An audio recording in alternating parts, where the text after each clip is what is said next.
Hey everyone, welcome back to my channel. Are you tired of smearing your ink drawings when you're adding color?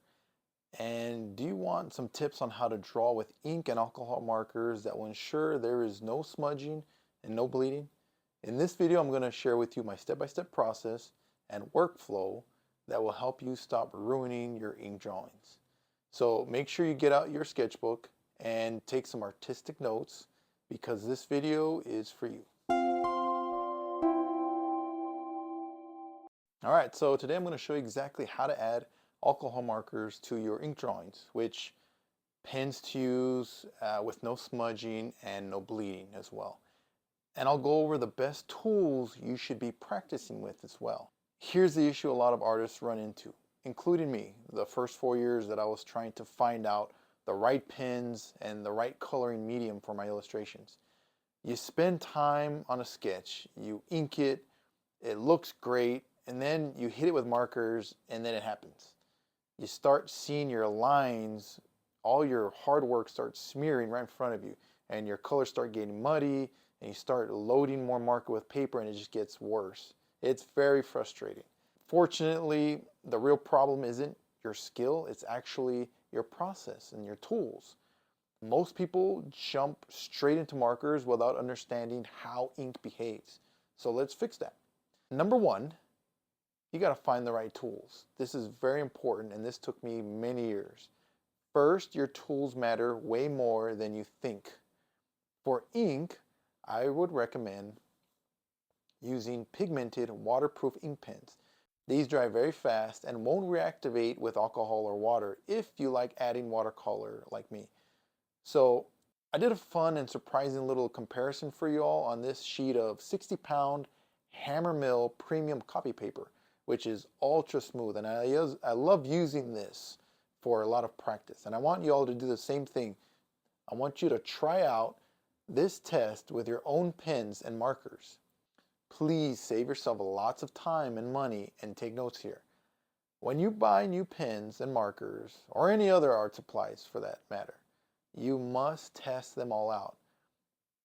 And you got to learn how they perform so you're not surprised by any of the mishaps.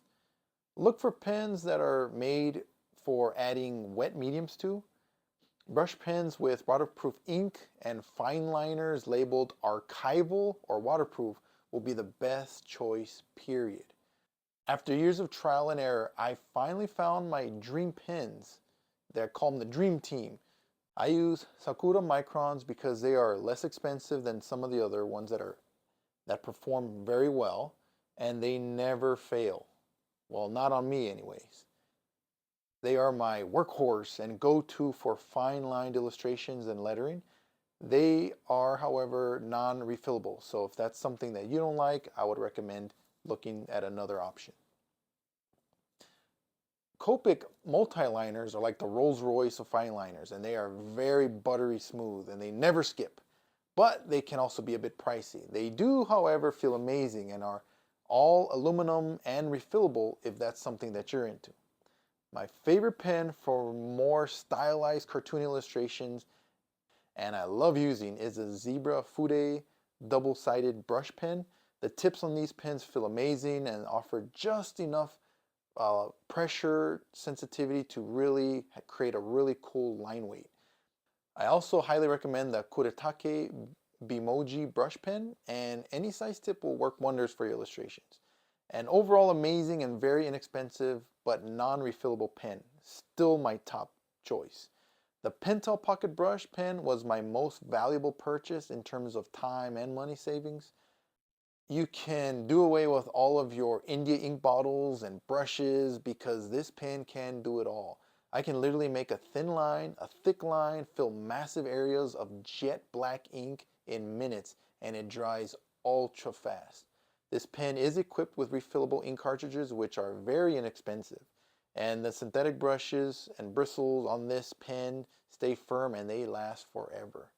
Now, for comparison's sake, I'm adding in a Pentel Arts portable pocket pen, which is not archival or waterproof ink, but it does do very well with alcohol markers and has one of the best brush pen tips that I've ever used. The drawing experience is amazing.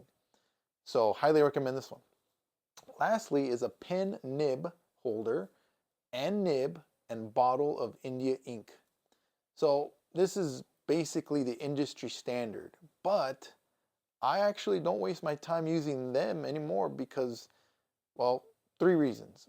And this may help some of you who are on the fence about using these as well.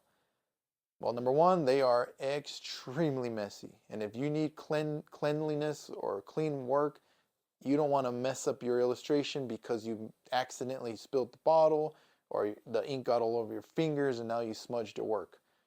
Secondly, I don't care for the constant interruption of needing to reload my nib with ink every time I finally get in the groove of inking. And then lastly, the ink straight from the bottle, it actually needs a whole lot of time to dry and can reactivate from time to time when I use light colored markers and watercolor. And so because of that, that's a no for me.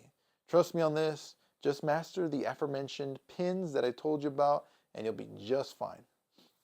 I would also recommend avoiding cheap ballpoint or water-based pens since they will smudge with enough pressure from your markers.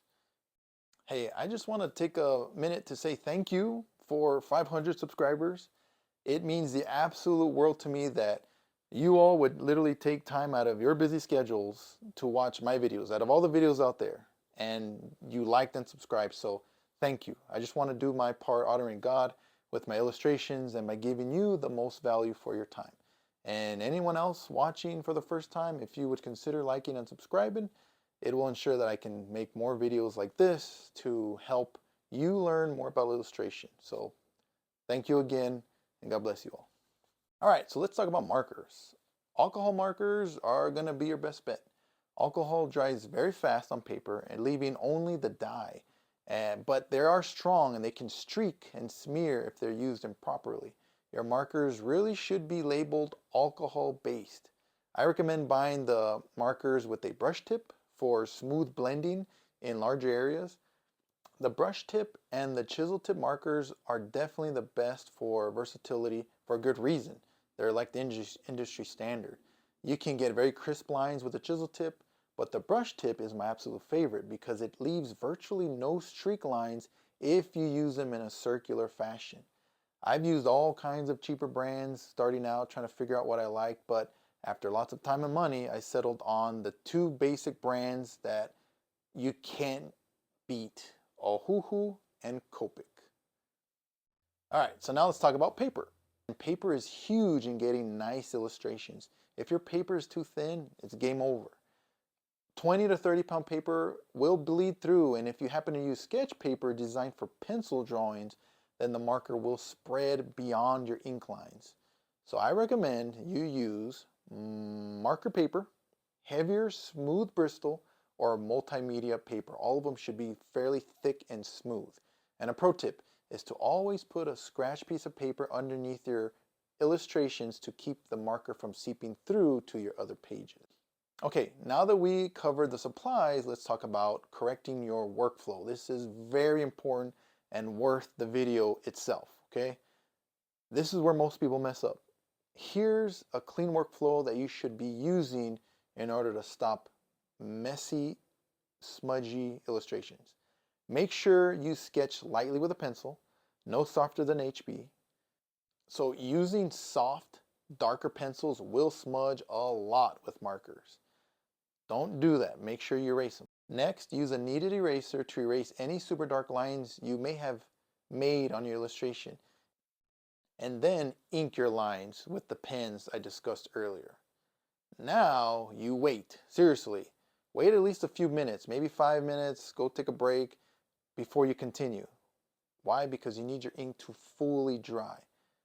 Now I would recommend that you use a vinyl eraser to erase the rest of your pencils that you have made underneath.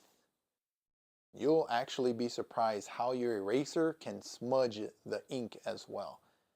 Now you can confidently apply your markers. Remember, if you rush or deviate from the process, you'll smudge your drawings. All right, so I hope you were able to find value in this real short video. Thanks for watching. And if this video did help you, consider hitting the like and subscribe button. It really does help a ton. And remember, your ability to create, to draw, to bring ideas to life, that's a gift from God. So don't waste it. Keep practicing, keep learning, keep growing, and also recommend watching some of these videos that will really help you bring your illustration to your next level. I'll see you on the next one.